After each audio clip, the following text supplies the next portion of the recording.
Energetic star రామ్కి గత కాలంలో కొన్ని పరాజయాలు వెంటాడడంతో తాజా ప్రాజెక్టుపై అతని ఆశలు పెరిగాయి. ఇస్మార్ట్ శంకర్ సినిమా తర్వాత రామ్ కొన్ని 5 ఫ్లాప్లతో తిరిగి సక్సెస్ను అందుకోవడం చాలా అవసరమైంది. ప్రస్తుతం అతని 22వ సినిమా సెట్స్లో ఉంది. ఇందులో మహేష్ బాబు పి దర్శకుడిగా పనిచేస్తున్నాడు.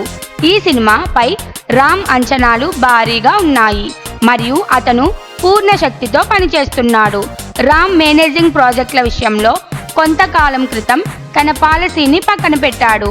గతంలో రామ్ కథలు నచ్చితే కొన్ని పెట్టుకోవడం అనే అలవాట్లో ఉండేవాడు, కానీ అవి పెద్దగా సక్సెస్ అవ్వలేదు.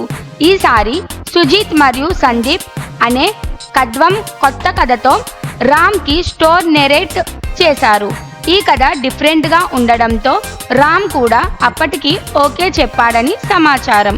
కా సినిమా కంఫర్టబుల్ కాన్సెప్ట్తో బ్లాక్ బస్టర్ అయింది.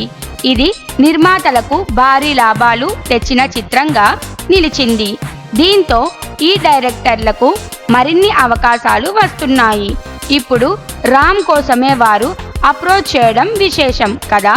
రామ్ తాజాగా నిర్ణయించుకున్న ఈ డిఫరెంట్ ప్రాజెక్టు కూడా అతనికి కొత్త అంచనాలను అందించగలదు. ఇప్పటికే రామ్ తాను టాలెంట్ కోసం టైర్ 1 లీగ్లో చేరాలని ఆశిస్తోంది, కానీ వరుస పరాజయాలు అతనిని ఆ స్థాయికి దూరం చేస్తున్నాయి. అయితే వెళ్ళిపోవాలంటే 5 సక్సెస్లు రావడం అవసరం. సక్సెస్ వచ్చిన తరువాతే రామ్పై ఉన్న అంచనాలు నిజం అవుతాయన్న నమ్మకం.